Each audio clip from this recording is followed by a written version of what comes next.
Hello everyone, आज की इस वीडियो में हम डिस्कस करेंगे definition clause of specific relief act. जो स्पेसिफिक रिलीफ एक्ट है वो 5 डेफिनेशंस प्रोवाइड करता है सेक्शन 2 में 2A से लेके 2E तक।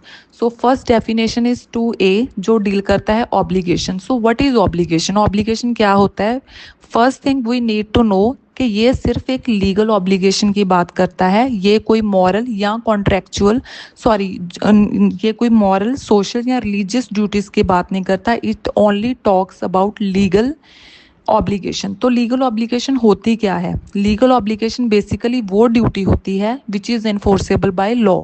जब कोई भी लीगल ड्यूटी किसी एक पर्सन पे इम्पोज हो जाती है in respect to another, then automatically जो अनदर है उस पर्सन पे एक लीगल राइट जो है इम्पोज हो जाता है in respect to the same. Obligation contractual हो सकती है, टॉर्चियस हो सकती है, बट वो सोशल, रिलीजियस या मॉरल नहीं हो सकती।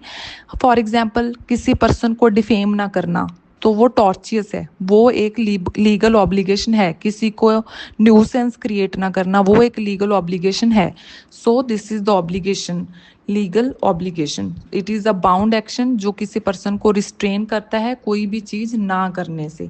आई होप आपको लीगल ऑब्लिगेशन समझ में आया। Second is settlement. Settlement basically क्या होता है? सेटलमेंट इज कोई भी जब पर्सन किसी भी प्रॉपर्टी को, चाहे तो वो मूवेबल प्रॉपर्टी हो चाहे वो इमूवेबल प्रॉपर्टी है, उसको वो ट्रांसफ़र करता है या वो एग्री करता है कि मैं इसको ट्रांसफ़र करूँगा।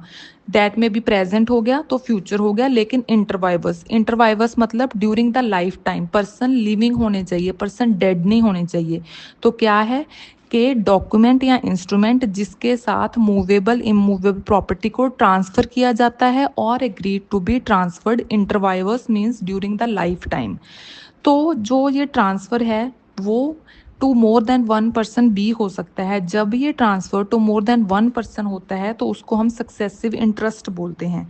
लेकिन सेटलमेंट में विल या कोडिसिल इंक्लूड नहीं होता। विल क्या होता है?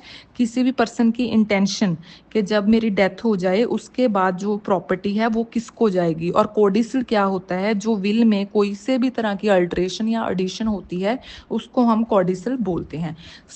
What is settlement? It is basically a document by which movable or immovable property is transferred to some other person presently or in future, but not after death, during the lifetime of the parties. तो third is to see, that is trust.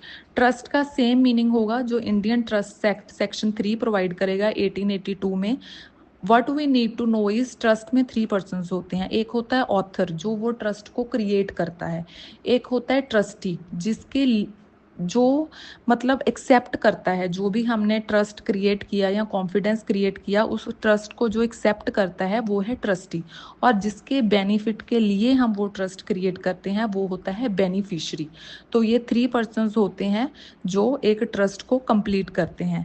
तो 2D definition is trustee. Trustee means हर वो person जो property hold कर रहा है इन a trust. तो he is a person holding a fiduciary character in the trust.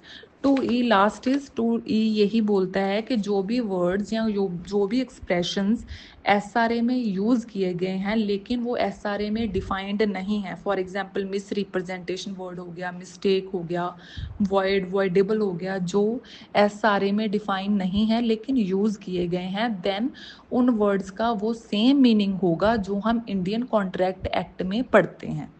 तो वो डेफिनेशन ही हम यहाँ पे एप्लीकेबल कर देंगे। आई होप आपको जो डेफिनेशन क्लॉज है क्लियर हो गया। कोई भी डाउट है आप कमेंट सेक्शन में मेंशन कर सकते हैं। Thank you.